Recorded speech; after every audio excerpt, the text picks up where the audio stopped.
yesterday come from another side of ndị obodo a amabụrụ na ịdị ife a na-eme before gị nwa nene n'ife onyonyo anụnwa n'obodo mbeke anụnwa amara m ma ị nwere idea n'idere ife witness gị ebe mmadụ na-abọ nwere ife mberede okporo ụzọ ka ị bịara bụrụ ofu onye lapụ ofu onye hey obodo a ka ị ma na ivuru nwaanyị obodo gị na ya na-abụ nọ n'ụlọ abụrụ ezigbo mmadụ afrọị n'anya obodo fast ehol afrọị n'anya so ị bịara abịa nwaanyị fe idebekwu n'ụlọ afụkwuru n'anya that is why eme ya m kịta na na-emezoro febik hey ama Naijiria ọma nzọ gị ọwalụ ọmịa even before ya nwe idea na that thing na-achị happen ọ sị na ya che ije na ọchị ije location na ọchị ije je befa ọlapụ ịpụa igbufaghị obodo afụlaghị n'anya so ụmụnne fa niile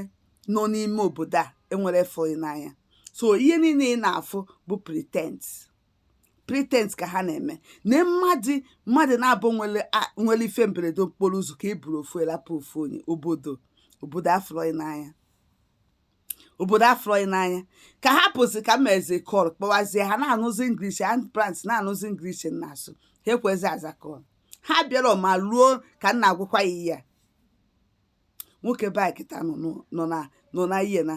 n'ụlọ ọgwụ na-azọzi ndụ ya because after everything ambulance ọzọ ekwezi bịa ikpọfan because anyị na-asụzi English ndị suru obodo abịa buru onye a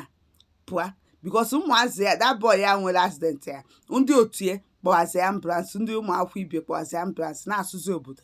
na-ebechakwa ụmụakwụkwọ na fon fabiazie buruzie lapụzie ma onye nke ọzụzụ nke bụkwa na ha enenego fu na this guy anọrọ at fault na ebe ahụ ekwesịrị cross there you have to cross ebe robot dị you have to cross ebe enwe robot chelu robot cross cross ana na middle of the road you on your own still ịmakwa na nwatakịrị a bụ ihe dị at fault ijezi bulie lapụzi ya onye na-anya ọgba tumtum ịhapịa anyị tara afọ kpọgide fu ndị ambulance azara anyị maluo taa gezienụ ntị emesizi achọzie moto ọzọ moto ndị bịakwara abịa ndị otu anyị ndị be anyị gasị ya eburu ka ejezie dị ya iweruzie moto a bụziere ejezie dị ya eluodo ahụ ha mere attent because you have to come with what ambulance onye nna ebe a na-eli alịrị ebechago m iburu moto ọzọ tinye ya ka ibuziere ga dị ya ha na emerụ na attent. I see why you didn't call ambulance, why you didn't wait for ambulance to come. But you called ambulance millions times. This father, you know that where I tried in man, and I where I tried man. If we get, we have to square back Bukwali again. Gaza na private hospital. Eba come assist with too much money. With too much money. Government hospital ha si na ha ya ewele na ha ya emerụ na tent ma ọ bụ na ọ bụla ambulance putere onye a you have to be ambulance